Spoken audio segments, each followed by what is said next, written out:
Hey guys, Russ Harris here. This is our junkyard.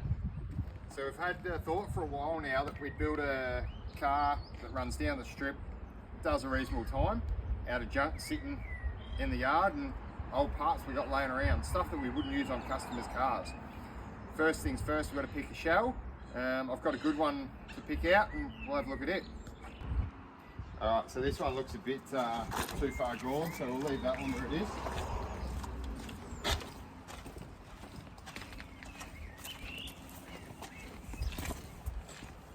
This is one I thought we'd use, but the missus gone and sold the bonnet and a fair bit off it, so it'll be a bit to put back together. This is what we call the LS shed. So any of our parts that we want to keep for a rainy day tend to get put in here.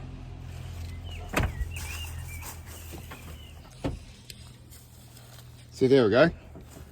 As I said, yellow beehive springs, they might do the trick. Alright guys, I reckon this one will do the trick. It's missing an engine and box, a couple of odds and ends, but hasn't been rated too much yet. We've been talking to Scotty from Scotty's Garage and he suggested why not do the 12s for 2K. So problem with us is we've got a lot of stuff that we already have here. It's not worth anything or that, so we need to put prices on that. So I'll get on my favourite thing, Marketplace, and put some notifications up and try and work out what stuff's worth, to work out the pricing on stuff. So we'll have a look through the shop now and see what we've got laying around we can use, and yeah, make this thing happen. Try and keep it on £2 grand. On one for normally just going, oh well shit, let's just build it, and whatever it costs, But yeah, this will be something different for me, so we'll see what we can do. All right, so this is our fab side of the shop, where any rust carts fabrication gets done, and it's also, you can find parts anywhere around this joint. Now, none of this stuff has been put away. Some of this stuff's been here for 5-10 years, so we'll have a look around, see what we can find for this car. So apart from the barn dust, but there's a surge tank we could use. So we'll set that aside and we'll take that with us.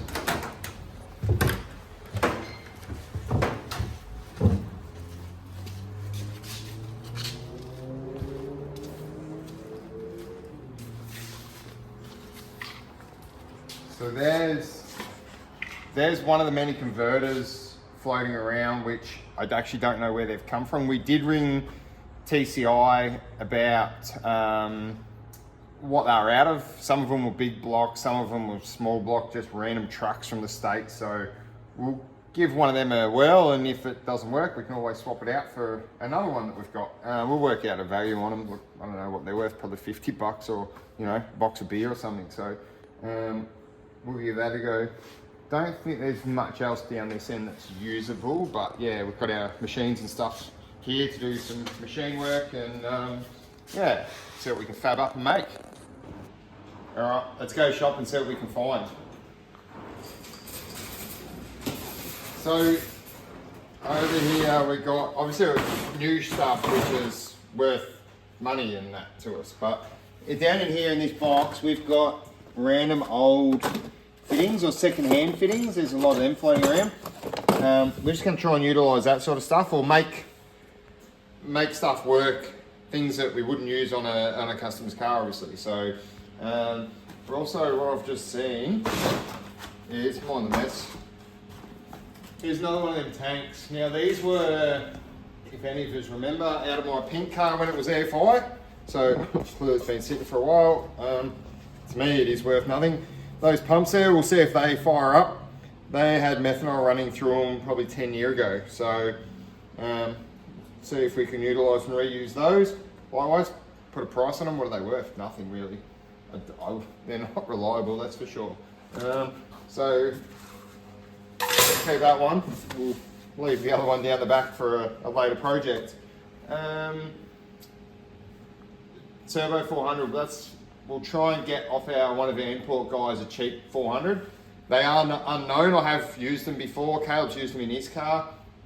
They either work or they don't work. They're suit rebuild, so you know, you can get one that'll work and goes well, and you get one that just doesn't work straight away, just needs a rebuild. They're obviously worth a lot to rebuild, but if we can get one that can hold together for, you know, $600-700, we'll be happy with that. Probably won't be using any fancy hoses because that's quite expensive, but maybe some second-hand hose. There is a box of hose and cut-offs and just junk that we keep out there. So yeah, we'll continue on. I don't think there's much else there that we're going to use. We'll continue on. Down here we've got our off-cutter hose box and second-hand cam selection. I was told to throw these out, but you know, keep them for a rainy day. These came from out of the burnout car, and they've been used. They got some damage, but I reckon I can linish this up and make it work. So that's as good as scrap value, I think. We do have a box of blown up parts from my old pink car. It's good because it shed a lot of LS parts. I spent lots on parts over the years, but this stuff's not really good. But what I have spotted is a set of second-hand tie bars. Now, there is another box in there. I reckon I could make one good set, unless I can find some good second-hand LS7 lifters, but they'll go straight in my basket. Out here's where we assemble some stuff and try and get some projects completed and finished. But I know I've kept for a rainy day. Just don't tell anyone. There's some nice second-hand head gaskets that we will use. They'll clean up nicely. And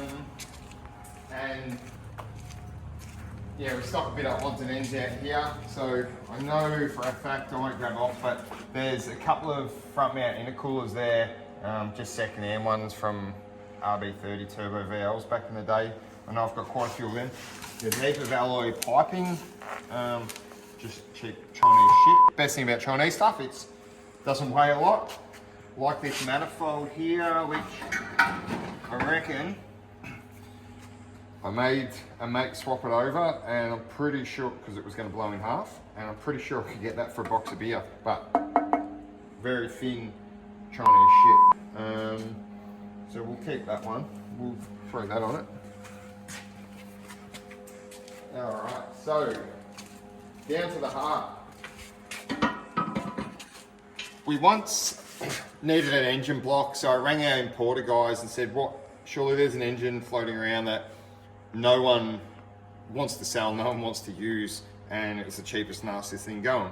They're normally about $1,200, and what that is a 5.3. So, but this one was that filthy. We got it for a steal. It was like $300-400. Only drama being that the cam bearings fell out of it when we cleaned it because it was that full of sludge. But I reckon it's got 12 seconds in it, so it doesn't have to go that long. So within that, we'll put some cam bearings in. We'll cut them. I think they're about $50 a box. And likewise, another part was a Chinese turbo manifold we took off and put proper manifolds on, like these. It's not, someone paid money for it, but it's actually not really worth a great deal. I'm sure we can find something that's a similar value and work out what it's worth, and add that on. Obviously comes with a couple of second-hand gaskets. I'm sure we can get another bit of usage out of those. Right, so we normally keep a few transers, but we got no 400s at the moment, and we'll have to ring around the importers and see what they've got cheap. That's just a yoke, so we bang those on the 6-cylinder VT shafts, and that will make a turbo 400 conversion shaft quite cheap. That's actually got no name on it. It's, I don't know, maybe $150, something like that. We'll look that up anyway, put it on the tally total. Diff gears for it is pretty easy. We're on a V6 VT diff center, and in here, they might not match, but there will be a set of Pintara 3.9s, 4.11s. They come out of old paddock bombs and shit that we pick up for scrap. Like I said, we get rid of them, we end up making money out of them. So the gears cost us nothing, but you know, you still pay a couple of bucks for a set of gears. We'll put that on the tally. And these are starter motor, alternator, and coil boxes. So yeah, there'll be a couple of coils just we've kept over time floating around. But yeah, we'll get a bit from here, a bit from there, and see what we can put together and see if we can keep it under $2,000 and see if we can run 12. If we can't, we'll put some more boost into it and see what it will do. We were just walking out and Caleb pointed out we needed some injectors. So this is the old EFI stuff from the pink car. It probably want cleaning, but there is in here, oh look, another set of those tie bars I probably should have thrown out, but we'll get a good set of them. Actually there's some fuel rails. Check out how Chinese they are. I don't know about the fuel hose, I don't know if that'll hold pressure, but there's fittings and brackets and all sorts. So we'll keep those and use them ones. That'll be a good use. We've got shit everywhere here. We literally do. No, there was. There we go. Lucky dip. Alright. Got a spark plug. And we have 2, 4, 7. So we'll find another one. 7 60-pound injectors. So I know there's heaps of them because we used to replace them every 12 months or something like that. So like I said, we'll get them tested because out of it's probably 3 or 4 sets in there somewhere. Probably actually there we go. What are those? Oh no, they might be bigger ones, but yeah, we may only get a couple of good ones here and there. So, but yeah, that's how we go on searching for parts for this thing and see if we can get it done. This is a good aeroflow turbo. That costs money. We won't be using that. I brought this stuff for a Barrett turbo project, but then I wasn't allowed to use it because it was Chinese and cheap. I think the turbo cost me about 150 bucks. So we'll give that a go. Maybe too small. We might have to upgrade it. And then I brought this Chinese Hypergate, and apparently that wasn't good enough for the Barrett Turbo project either. So we'll use that one. I think they're around the 70 buck mark. So we'll put that on the total listings when we put that up. A couple of weld-on fittings. So we'll chuck that in the trolley and send it. Next thing is we'll get this thing towed in and make a start on it and modify some stuff up, get that engine together, work out what we haven't got, where we can find it. Obviously, Troll Marketplace, because that's the best place to get your cheap bits. We'll haggle with some people and see what we can do. Cheers.